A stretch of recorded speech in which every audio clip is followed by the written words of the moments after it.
Good afternoon, everybody, and a very warm welcome to today's Transport Planning Society webinar.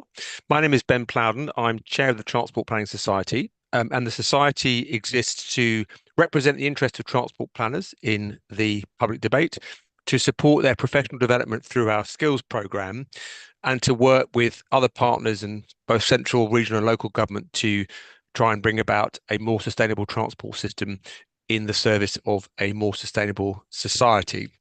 Now, those of you who've been on these calls before will know that we have a monthly webinar where we have a range of extremely interesting and impressive speakers talking to us about whatever subject it is that they want to talk to us about. And today is no exception because we have Professor David Metz as our speaker today. David, I'm sure many of you will know, if not all of you will know, is an honorary professor in the Centre for Transport Studies at University College London, where his research focuses on how demographic, behavioural and technological factors influence how we travel and whether we travel, and how that demand is met in terms of the supply side.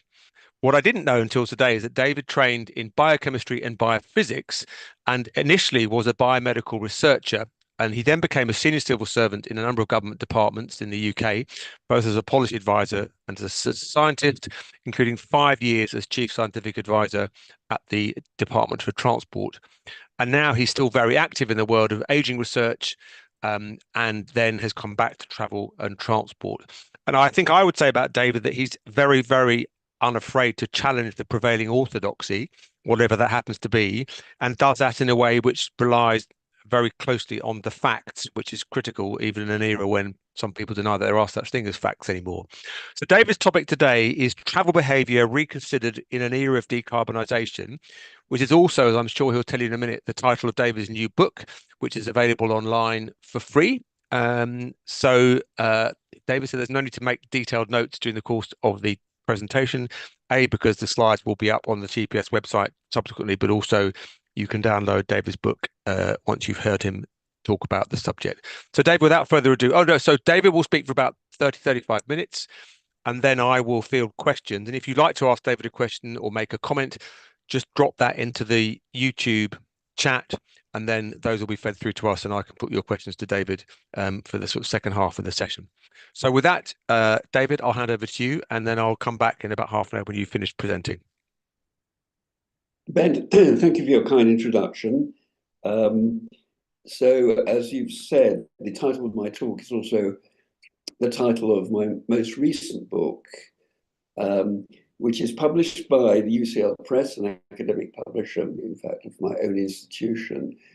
And as such, it's sort of detailed evidence referenced, although not terribly long.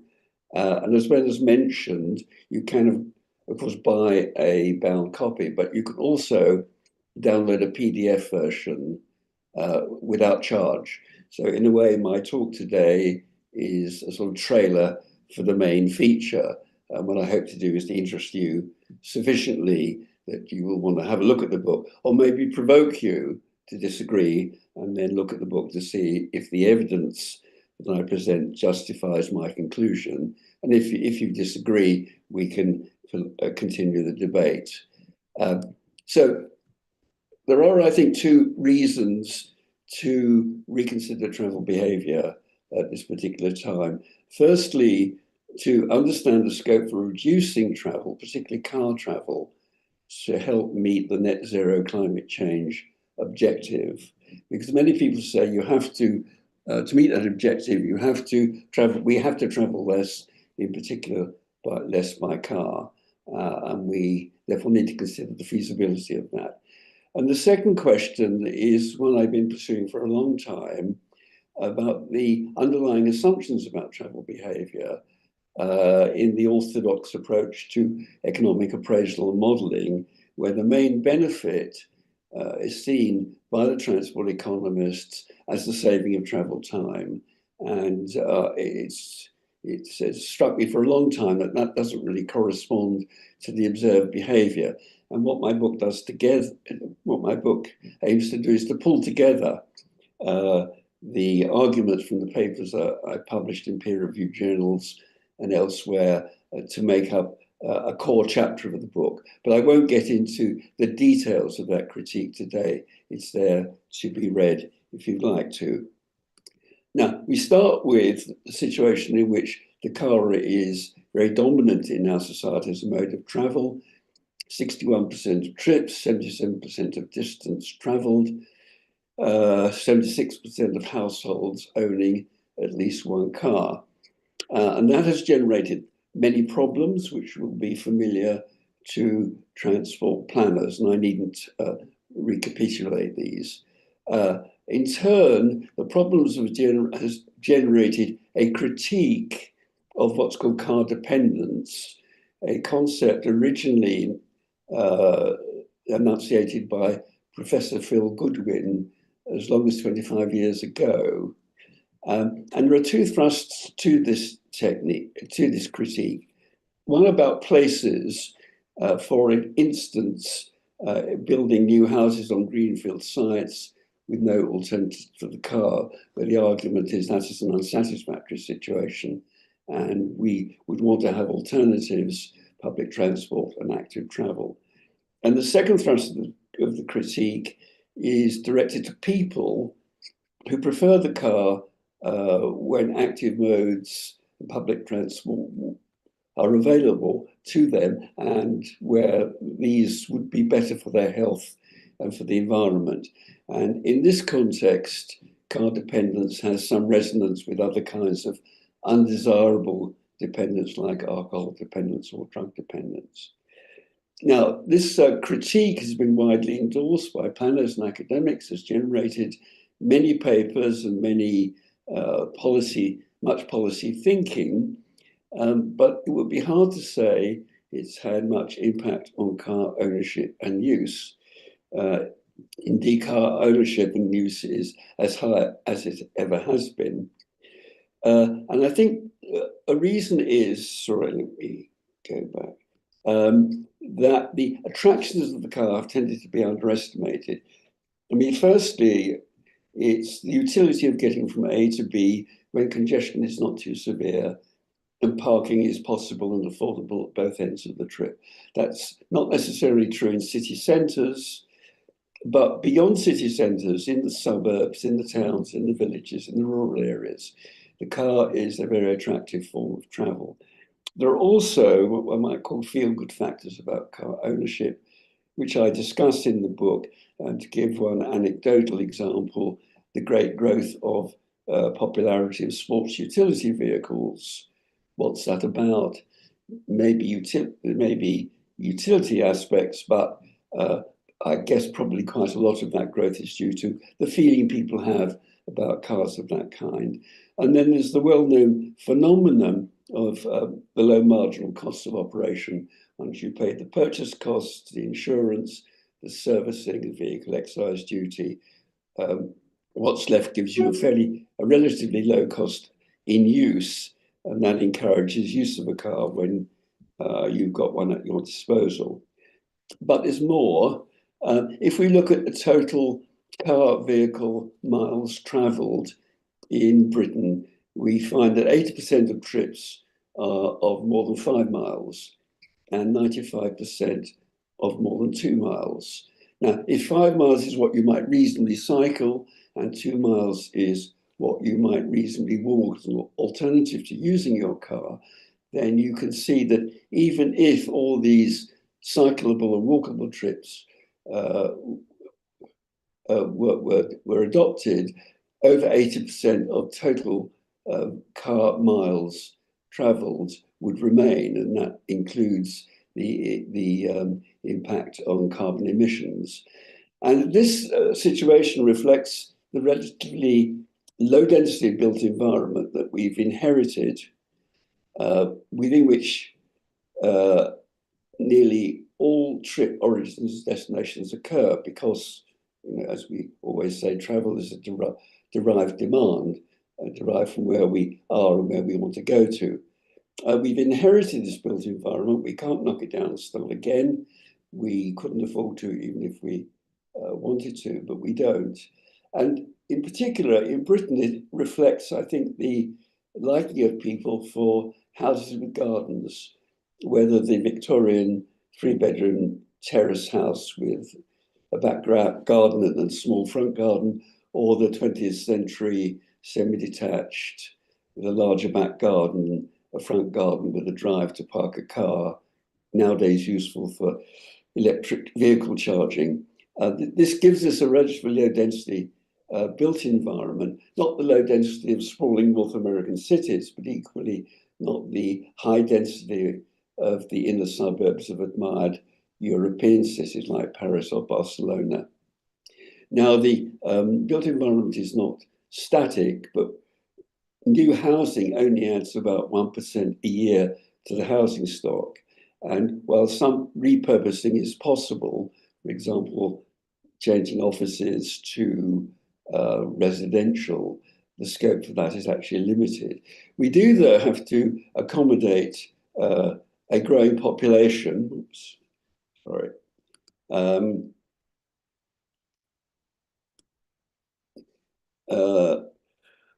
And respond to the housing shortage, and it depends where new homes are created. On greenfield sites, it means more car use, I think, inevitably. On urban brownfield, infield, gentle densification, as it's called, public transport becomes more important. And then you have the question of, if new towns are built, as the government seems to want to, what would be the travel requirement there? But the implication of the evidence I've summarized so far is that the attractions of the car and the inherited built environment limit the scope for behavioral change that would reduce car use.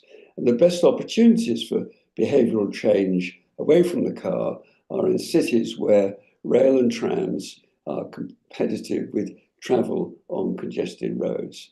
So this means that transport decarbonisation is to be achieved very largely through electrification. Now, let me illustrate what in practice, well, let me give you two case studies to illustrate the argument. Copenhagen, famous for its cycling, excellent cycling infrastructure segregated from the main traffic streams, strong cycling culture, proud of what they do. They publish this fairly regular survey of their practice, and we can use this to make a comparison with what we find in London, two capital cities, Copenhagen in blue, London in orange. So on the left, cycling, 10 times more cycling trips in Copenhagen than London. Car use, only slightly less in Copenhagen than London, which conforms to what one observes when one's in that city. But public transport use in Copenhagen is only half that in London, a fact that's not generally recognized. And this is telling us you can get people off the buses onto bikes because cycling is cheaper, healthier, environmentally better, and probably no slower on congested roads, but harder to get people out of cars onto bikes. Even in Copenhagen, a small flat city with excellent cycling infrastructure, strong cycling culture, probably all those people using cars in Copenhagen have got bikes at home and use them for other kinds of trips or have had bikes in the past, a situation very unlike that in Britain. So that's one little case study. A second one is the impact of the pandemic, which was a natural experiment in depriving us of physical mobility for the reasons we will understand. But when those restrictions were removed, road traffic in green here, this is the data for London, but is fairly typical, that came back fastest. And in London is up to about only 5% less than pre-pandemic, and nationally it's about 100% of what it was before. And although the experience of the pandemic has changed practice, for example, we're having this meeting online with taking advantage of fast broadband technology, and many of us are working from home. Nevertheless, the impact of the pandemic was temporary, and car use returned to what it was essentially because of its attractions. So that's where we are at the moment. And I want now to consider how we've got to where we are and what that might mean for the future. So this is the data from the Department of Transport's National Travel Survey, where to its credit, it's been collecting data for 50 years now. So the bottom trend line is the trip rate, about averaged across the population, about 1,000 trips a year by all modes of travel, except international travel by air, which is a different story. The middle trend line is the average travel time, about currently 370 hours per person per year, or an hour a day. And that's something that's found through all settled societies, reflecting a balance between all the activities that we need to fit into the 24 hours of the day, but at the same time, the need to get out of our houses to places we need to get to. So that's a long-term invariant. And the upper trend line in orange is the average distance traveled, which in the early 1970s was about 4,500 miles per person per year, rose steadily to just exceed 7,000 miles, dropped back slightly, but then has stabilized over the last 25 years. So we had a growth phase of average distance traveled, followed by the cessation of growth. And so what's been happening to cause that? Well, clearly, if the distance traveled was growing in the same amount of time, it was because we were traveling faster, and that process has come to an end now. So to understand what's happening, we need to look at the transport technologies. Well, first, let me summarize what we're seeing. Invariant average travel time per capita since humans settled in communities with the beginning of agriculture. There's archaeological and other evidence consistent with that. Traveling further then in an invariant amount of time is attributed to faster travel made possible by fossil fuel energy, coal in the 19th century, oil in the 20th century. And the benefits of investment in faster travel were taken as greater access to people and places, to employment, to services, activities, family and friends, all of which improved our quality of life and improved our economic well-being. The benefits of travel were not taken in the form of the saving of travel time, as the transport economists have assumed.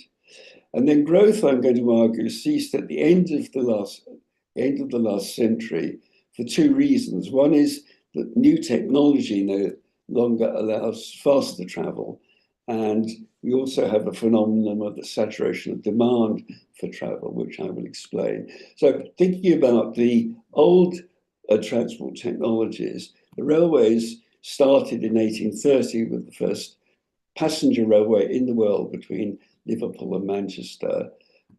Later in the 19th century, we had the modern bicycle, then known as the safety bicycle, which was important for local trips. In the 20th century, we had the modern mass-produced motor car, the Model T Ford shown here, the first really cheap car as a result of Henry Ford's production line technology. And then we have all the other road vehicles, in particular motorized two-wheelers based on the internal combustion engine, important in developing economies, and the modern jet aircraft. Each of these new technologies gave a step change increase in the speed of travel, and we took the benefits as a step change increase in access to people and places we wanted to get to. But we've run out of ways of going faster with these technologies. The car on congested roads subject to speed limits has reached the limit of what it can do. On the other hand, there are new technologies coming along. Four in particular, top left the electric vehicle very much with us, but changing the propulsion doesn't change the fundamental characteristics of the vehicle. Bottom left, the digital platform, a way of making a market digitally, of which a prominent example in the transport sector is Uber as the better means of getting a taxi, but still a vehicle on congested roads. Bottom right, the digital navigation, commonly known as SatNav, a convenient way of finding, of navigating through the road network, but still we're in a car on a congested road. And top right, the autonomous vehicle being developed, whose prospects are unclear at the moment. But none of these new technologies gives us the step change increase in the speed of travel. And therefore, none of them give us a step change increase in access, which I've argued it has been the benefits we've taken in the past. The only important one of these is the electric vehicle for reasons of decarbonisation and reducing air pollution. The others improve the quality of the journey, but do not fundamentally change the nature of the journey. So we've reached the limit of what 200 years of technological development can give us in terms of improving access. The other factor is the demand for travel. And here's a case study based on work of the Competition Commission a few years ago, who were interested in to what extent the supermarkets gave us adequate choice. And the headline conclusion was 80% of the urban population of Britain have a choice of 3 or more large supermarkets within 15 minutes drive, and 60% of us have a choice of 4 or more. So you can ask yourself, if you have a choice of 3 or 4 large supermarkets within 15-minute drive, would you bother to drive further to have a choice of a 4th or a 5th? And if your answer is no, a choice of 3 or 4 is adequate, that would mean that your demand for travel for the purposes of going to supermarkets has saturated. I mean, that's a sort of standard bit of economic and business economic analysis in particular, but a topic that's been neglected in transport analysis. And to generalize from the available data, particularly the Department of Transport's journey time data to regularly used destinations, one can say that those people with a car in the household and or decent public transport have good levels of choice of regularly used destinations, which means we don't need necessarily to travel further. So to summarize the characteristics of access, subject to diminishing returns, a standard economic concept illustrated by the supermarket case, access increases with the square of the speed of travel. This is elementary geometry. What you can get to is defined by a circle whose area is proportional to the speed of travel, with some qualification about the density of the road network. So this combination of access subject to diminishing returns and increasing with the square of the speed gives us a saturation function. And that's the second reason why per capita travel has ceased to increase, as seen from the National Travel Survey data. And I want to stress that time savings are not a good proxy for access benefits. One reason being that access is subject to diminishing returns and time savings are not. So if we're doing economic appraisal of new investment, we should be comparing access in the with and without investment cases. Moreover, increased access, as opposed to taking benefits as time savings, implies more vehicle miles traveled and more related externalities, including carbon and congestion for that matter, than if benefits were taken as time saving. So my argument now is that this notion of saturation of demand implies a presumption that the transport system is mature. Now, this is something we tacitly accept for urban roads. In the last century, in the 1960s and 70s, there were efforts made to increase the capacity of urban roads to accommodate growing car ownership and use. and we had arterial roads widened, we had new motor roads, often elevated, created large one-way systems, gyratories. But fairly soon, this was seen to damage the urban environment. So we stopped doing that, and indeed have been pushing back by creating bus lanes, cycle lanes, more pedestrian space. So we are accepting that the urban road network is mature, and we don't respond to urban traffic congestion by saying, we must add capacity. And now I propose that we should take the same approach to interurban roads, and that therefore we should maintain and make the best use of existing infrastructure without aiming to increase capacity. So to spell out the argument, the interurban road network flows pretty freely away from populated areas, but in populated areas, the hourly pattern that arises is shown here. This is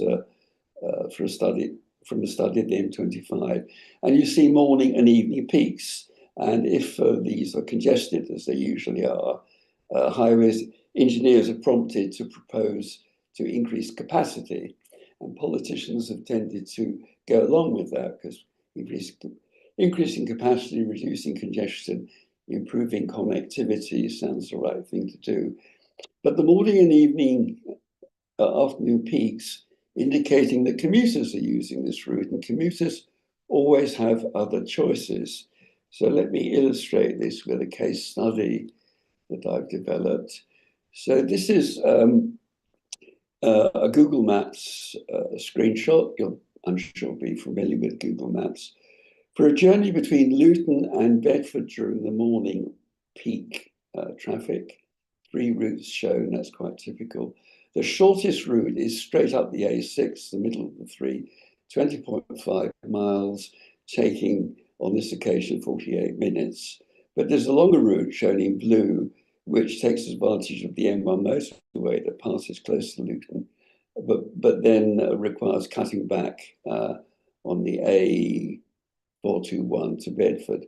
That's 28.5 miles, 8 miles longer, but it's 43 minutes, 5 minutes faster, and that isn't very surprising. But it illustrates that commuters have choices, and what sat-nav, or digital navigation, one might better call it, has done is to make clear what those choices are. Now, this section of the M25 is of particular interest because this was the first implementation of a smart motorway scheme between junctions 10 and 13, where the hard shoulder was made available for a running lane during the morning evening peaks, with the aim of reducing congestion and increasing traffic flows. But when the scheme was evaluated 5 years after opening, it was found that the traffic moved more slowly, which is quite contrary to expectation. So I looked into this in more detail and looked at the economic case for the investment, and found that the modelling had shown quite large monetary benefits to business users, both in cars and road freight, with only a modest increase in vehicle operating costs. There were also substantial increased monetary benefits to commuters and other local users, but these were entirely offset by increased vehicle operating costs. And that's consistent with the picture shown here of consumers diverting from the shortest route to take advantage of the fastest route. But my conclusion was that the modelers had underestimated the magnitude of this effect, which was why they didn't see a increase in traffic speed after 5 years. And my conclusion is also that the modelling has disregarded the impact that sat-nav is having on travel behaviour. There are three important aspects to this. One is, as shown here, diversion of local traffic to new capacity on major roads, preempting capacity intended for longer distance business users, and hence undermining the economic case for the investment. But you also get the reverse situation where congestion on the major routes results in diversion of traffic to minor routes. And that's undesirable on environmental grounds, often known as rat running in urban areas. But the third feature of SatNav is, as shown here, the forecast of journey times in advance of setting out on the trip. And that's useful because when you ask people why road traffic congestion is a problem, what they say is what bothers them most is the uncertainty about journey time. And having an estimate of journey time before setting out allows people who need to be at a destination at a particular time to make a judgment when best to leave, and allows others who need to get to a place but not at any particular time to avoid the worst of the traffic.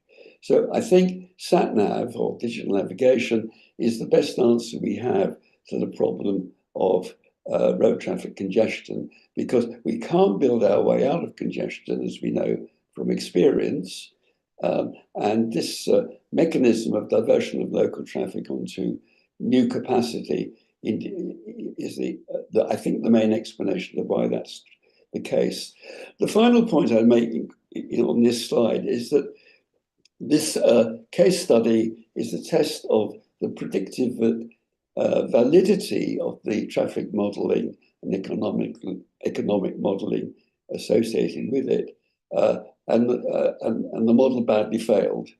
And this is not a single example. I've also looked at another case study of a smart motorway scheme on the M25, where a similar failure of the modelling was seen. And I've written both these up and published them in a peer-reviewed journal. Now that brings me on to the problems with transport modelling. Now I have a whole chapter in the book on this, so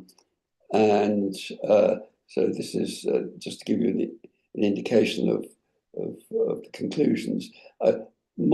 Traffic models are complex and opaque, and essentially they're only understood by experts, people who generally earn their living by modelling traffic and transport. I'm not an expert, so I'm taking a view from the outside, but I'm really quite interested in what's going on here. And one problem is this lack of predictive validation where you compare the outturn with the forecast at sufficient granularity to give you confidence that the modelling is doing what you wanted it to do.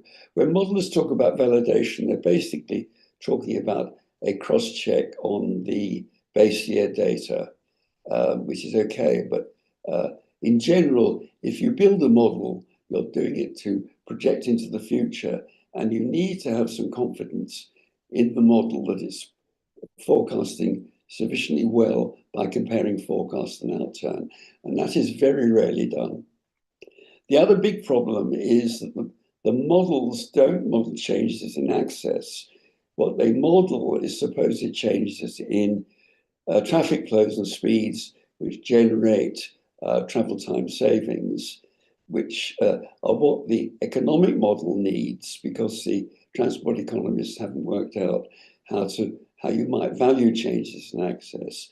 So the traffic model outputs are constrained to what one might call a counterfactual case, which regards changes in access, also disregards changes in land use. So that leads me to the conclusion that we cannot rely on the standard transport modelling arrangements to estimate either economic benefits of investment or carbon emissions. I accept that's quite a strong conclusion. And if you're uncomfortable with that, then do please read the chapter in the book. So what kind of analysis and modelling should we be doing?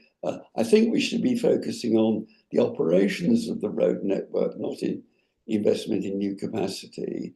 So this is more in the nature of operations research and the economic benefits of investment to improve operations, where we should be focused on getting best value for for interventions, value for money, rather than being concerned with economic concepts like consumer surplus and welfare economics. I think we should be looking to take advantage of digital technologies, and the one that's there available is the sat-nav, the digital navigation, in widespread use, but something that's, as far as I can see, is pretty well disregarded by road authorities. So some collaboration between the road authorities and the providers of digital navigation to achieve better outcomes would be a worthwhile area for study.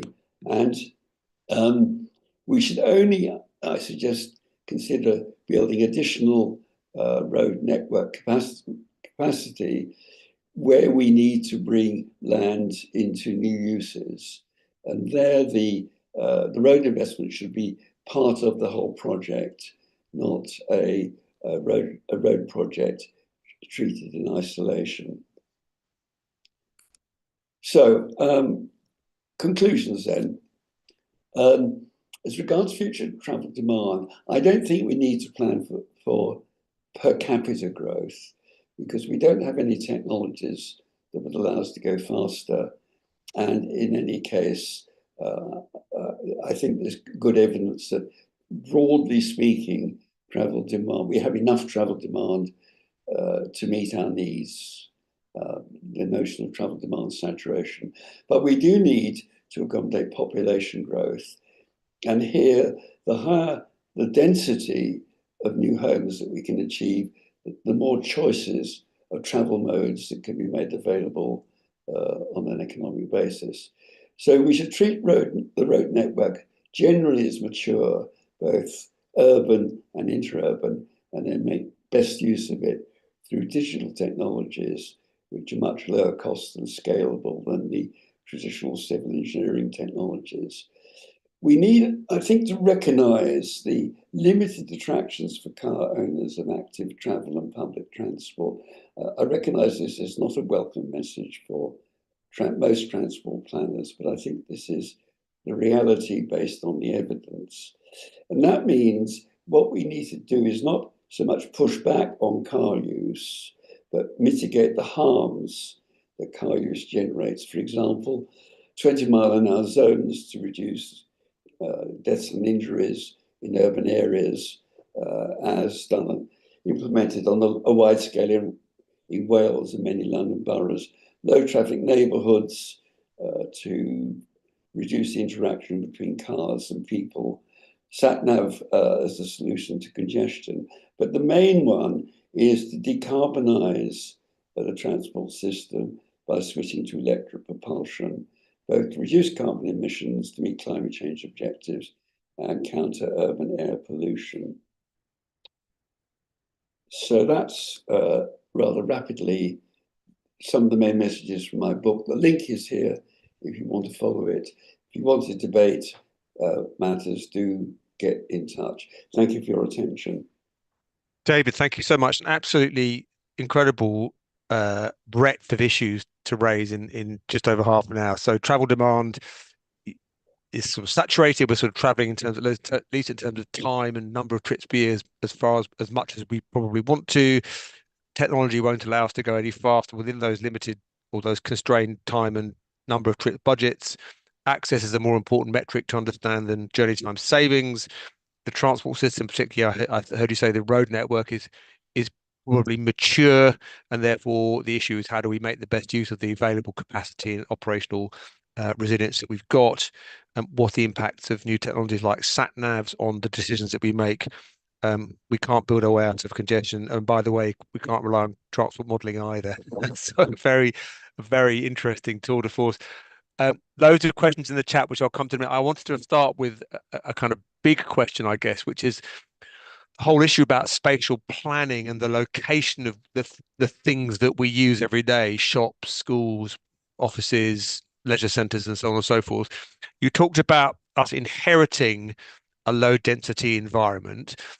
A cynic might say that it's no accident that we've inherited a low density environment, because it suits some quite powerful financial and economic interest to create and maintain and indeed expand that kind of environment, whether you're a retailer or a developer or a construction company or a car company, this increasingly dispersed pattern of geography that we got used to in the last 20 or 30 years. I don't think that's happened by accident. Certainly a cynic wouldn't.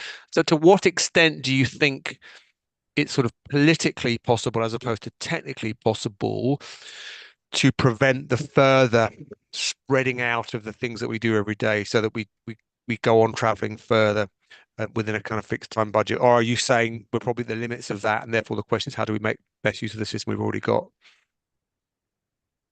Well, I think, the bulk of travel, nearly all travel, is between origins and destinations within the built environment that we have inherited. Yeah.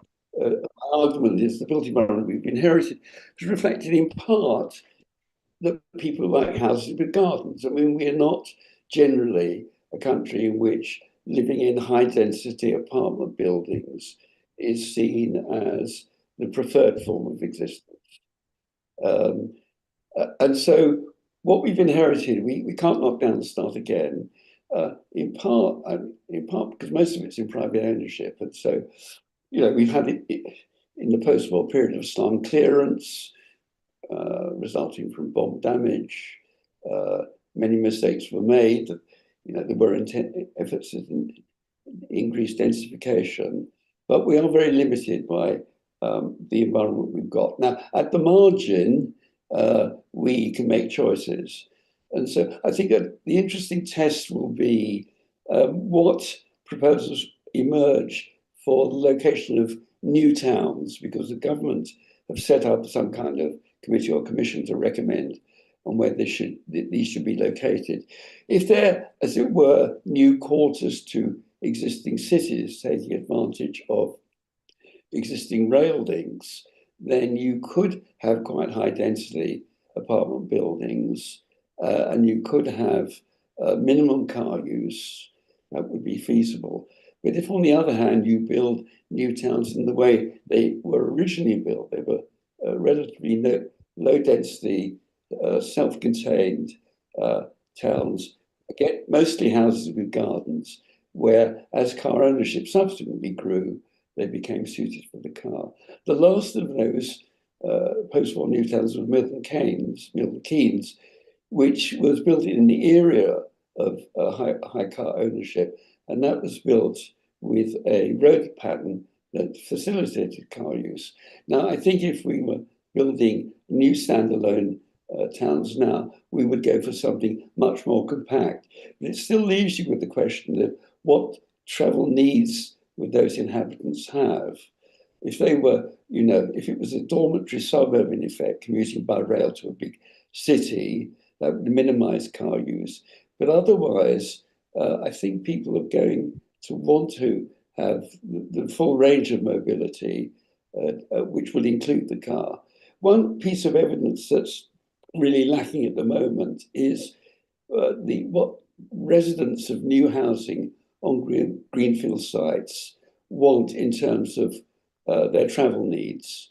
I've not seen any kind of survey that asks, because one possibility is the people who move into these locations actually quite like cars and like having a lot of parking space, and probably wouldn't use the bus even if there was a bus service. On the other hand, it's also possible that people who move into such new housing do it because it's the lowest cost that they can get in a pleasant environment, and would use public transport and active travel if they were available.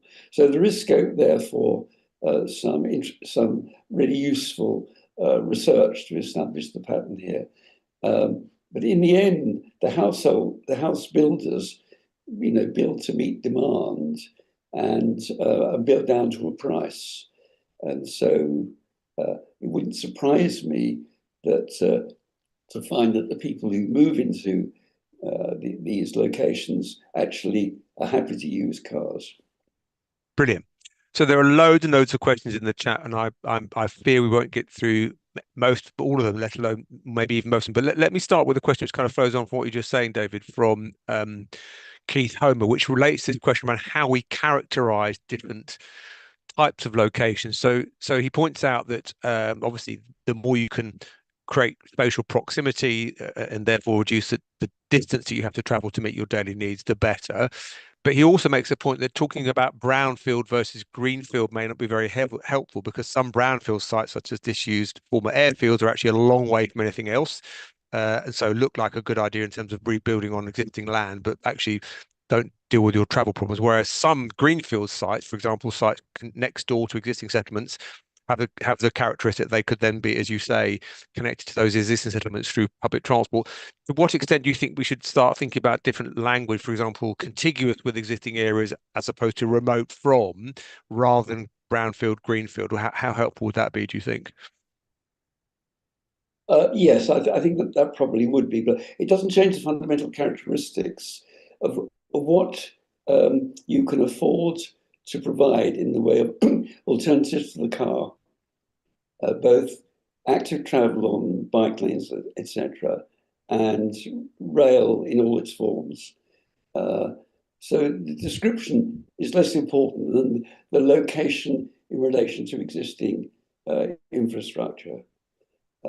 And we could probably, have a much finer gradation of types. But then, on the other hand, each place will have its own characteristics. I think transport planners tend to disregard as the economics of providing alternatives to the car. I mean, we as individuals buy our own cars, and we make decisions as to what we can afford. But the provision of public transport and of cycle lanes is an additional cost which someone's going to have to bear. Mm. So some more economic analysis of alternative forms of travel in relation to any given location suitable for house building would really be quite valuable. Brilliant. So I'm just going to merge together two questions here, actually, about this idea of building a way out of congestion. So you said that from an analytical point of view, we can't build our way out of congestion, and that seems to be a kind of false promise. So the first part A is, what's it going to take, do you think, to overturn the strongly held belief, not least amongst politicians, that you can build your way out of congestion? What's that going to take? But on the other side of the equation, are there forms of investment which would help us build our way out of congestion, for example, in new public transport links? So, is the argument a bit more nuanced than that? If you find the right location, the right origins and destinations, could you build your way out of congestion with non-road solutions? It's the second part of that question. Well, essentially, rail in all its forms, from trams to standard rail, properly managed, is not subject to congestion because it's a controlled system, Mm. unlike roads where there's a free for all. You do certainly get crowding on rail, and with some rail routes, like the cross-channel route, you can have seating only, but that's unusual. So rail, both urban rail and an interurban rail, is a good alternative to cars on congested roads. And arguably, in this country, we have been deficient in building urban rail systems compared with many other countries. France, for example, has in recent years built many tram systems very successfully. And so rather than driving to the center of a major city, you drive to the park and ride place at the terminus and then get on a tram, and that feels a good way of getting into the city. So I would actually, in terms of new capacity, say the one aspect which I think we ought to be devoting effort to is urban rail, both for economic reasons to increase the effective density and because it provides an alternative to cars, buses, and taxis on congested roads. Brilliant. So there's a question here relation to one of your other points, David, about the sort of current shortcomings of modelling. Tristan Thorne asks, do you think the existing models stroke tag web tag can be improved to address the issues you've raised? or do we need a whole new approach to appraisal, project appraisal, scheme appraisal? Is this an adaptation question, or is it a replacement question from an analytical point of view, would you say? Well, I think the transport economists who pioneered the field uh, starting 60 years ago um, got off on the wrong foot because they made an assumption that the main benefit of investment that resulted in faster travel would be the saving of travel time. And they valued the saving of travel time, both in a work context and a leisure context. And the whole structure of the Department of Transport's transport analysis guidance is based on that.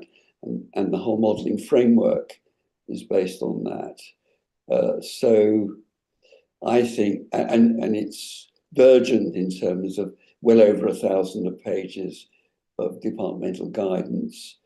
Um, so it's rather shocking for me to say this, but I think it's based on the wrong principle, or not the wrong principle, the wrong behavioural assumption. And I think the evidence is that uh, access to the access benefits are the main benefits. Think of it this way. Suppose you live in a village, you don't have a car, the village is poorly served by public transport. You go to the village shop to get your groceries, etc. And then suppose you buy a car, you might still continue to go to the village shop, saving a few minutes of travel time. That's travel time saving. But fairly quickly you realize, because you've got a faster mode of travel, you can go to the supermarket located at or on the edge of a nearby town, and that gives you a greater range of choice, probably at more competitive prices. So you're taking the benefit of that faster mode of travel in the form of access to one or maybe more supermarkets, with the time saving being quite probably transitory and relatively minor. And similarly, when you come to move house or change jobs, you've got a wider range of choices, having a car and not having a car. And so the countryside, buzzes with traffic in the morning and evening peaks. And the reinforcement of the road system that's taking place over that time has been a response to that growth of traffic, but the underlying benefits to individuals are access benefits.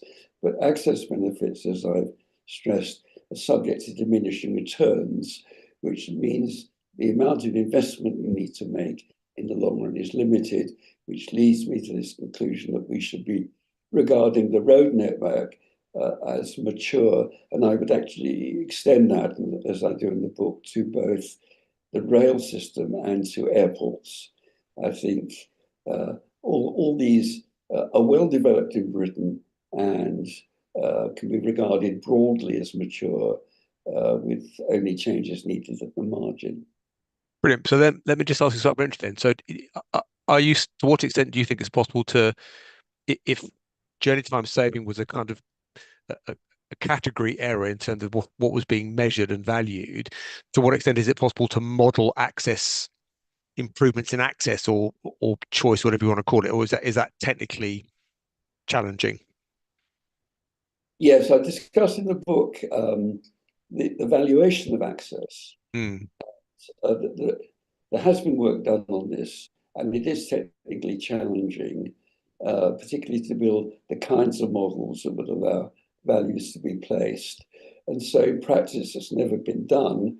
But if, as I argue, we regard the transport system as broadly mature, then we should be less concerned about valuing investments in additional capacity. okay. What we should be concerned about is making more use of the capacity we've got.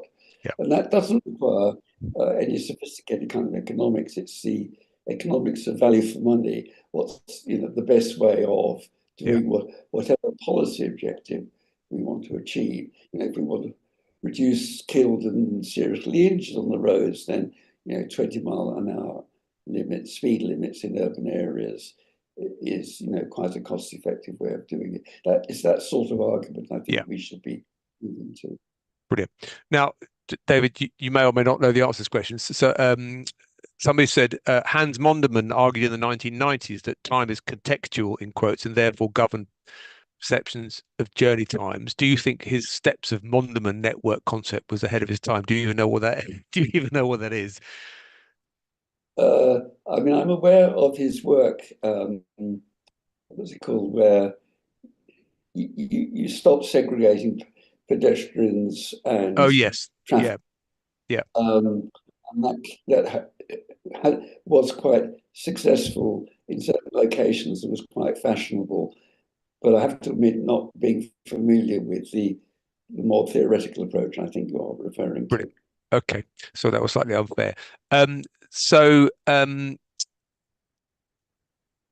what was I going to say? Um, there's a question here about parking. You mentioned in your presentation clearly the availability of parking at both the origin and the destination end of a car trip makes a big difference to whether that feels like if it's free, a good way to travel to fulfill your needs. So, to what extent should we be looking at the kind of cost of parking and whether free car parking is a substantial hidden subsidy for car use? And again, there's a whole political question around the politics of starting to charge parking or tax it. But to what extent do you think we need to think about the availability of parking as part of this kind of choice set that people face when they're making these decisions? Yeah, I think certainly parking is important, and you can have new apartment blocks built, certainly in some inner London boroughs. I'm less familiar with possibilities elsewhere, which have no parking. That's to Mm, say, no parking on the premises yeah, in underground car parking place, but no parking allowed on the roads. yeah, So when people buy these flats, they're buying them on a car-free basis. There might be bike parking available, probably there would be. But they do that knowingly because these locations are well provided by public transport. And so, in a way, this is the opposite of the new housing on greenfield sites. And indeed, over people's life cycle, you may at one stage be in a city location with no parking at all, and then as you mature, you develop relationships, you have families, you want more space, you move out, you want a better environment, and then the car becomes much more important. And there's a later stage of your life where you may want to give up driving or may have to give up driving, and you want to move back to locations where the car is less important than that. So thinking about life cycles is important. Beyond that, I think local authorities have some ability to influence parking at city centre destinations through management of priorities at the curbside, where you might say long-term private car parking is the least valuable compared with setting down, picking up of goods, people in taxis, etc. Also, you can modify curbside parking incrementally. It's not a big bang thing like introducing a congestion charge. You can paint an additional yellow line to make it a double one, and that mm, limits your parking. So a sort of proactive approach to parking constraint is certainly part of the tools that a local authority can adopt, provided, of course, as always, it can retain the support of its electorate in pushing back to that extent from cars. brilliant. So one final question, because I'm conscious of time. Number of questions in the chat about your assertion is that we need to focus on electrification as a way of dealing with the carbon. I mean, a number of organisations, the Climate Change Committee, in effect, the RAC Foundation, others have said that actually, if you just look at the pattern of travel, it won't be possible to decarbonise solely through electrification of the fleet. So, to what extent um, do you think we're going to have to do other things, even with your analysis in our minds, alongside electrification around travel demand to meet the carbon challenge? If some quite significant authorities have said actually we can't do it solely through electrification, to what extent are we going to have to do other things as well, do you think? Well, to say we can't meet a 2050 net zero target by this means or that means, or not this means or not that means, depends upon modelling out to that timescale. And as with all models, there are problems with the models, and they depend a lot on the assumptions people are making. And I discuss the available models at some length in my book. I think actually the best approach we have is the one where the Committee on Climate Change Committee proposes 5-year carbon budgets some years ahead, and that is based on modelling, but it's a sort of stepwise approach, and the government accepts these and then puts in active place measures to implement these. If it proves too difficult through electrification and other technologies to meet these objectives, then the government would need to consider stronger measures, which might include increased taxation on internal combustion engine vehicles or on cars generally. There are tools like that available, but they can be unpopular. As you know, we've seen no increase in fuel tax over the last dozen years or so. So I think it's sort of premature to reach a firm conclusion on what we have to do. We need to proceed stepwise. My proposition is, because of the car dependence that's grown up in relation to the built environment we've inherited, it will be difficult to reduce overall car use, and therefore the more productive route is to encourage the switch to electric vehicles. David, thank you very much indeed. I'm afraid to say we're not only at, but we're slightly past time, which is down to my poor chairing. A huge amount covered in that presentation. Very, very interesting. Those of you who weren't able to make notes, if you weren't able to, the slides will be available on the TPS website. David, you very helpfully provided the link to the downloadable version of your book, which is extremely helpful. Thank you so much to you for your erudition and answering all those questions, but setting out your arguments so clearly.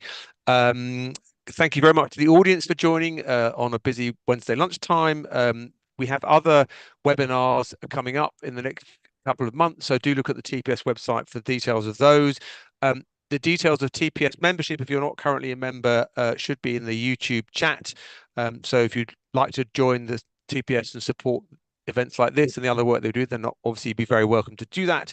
But it leaves me just to say thank you very much again to David. Thank you to all of you for joining, and I look forward to seeing you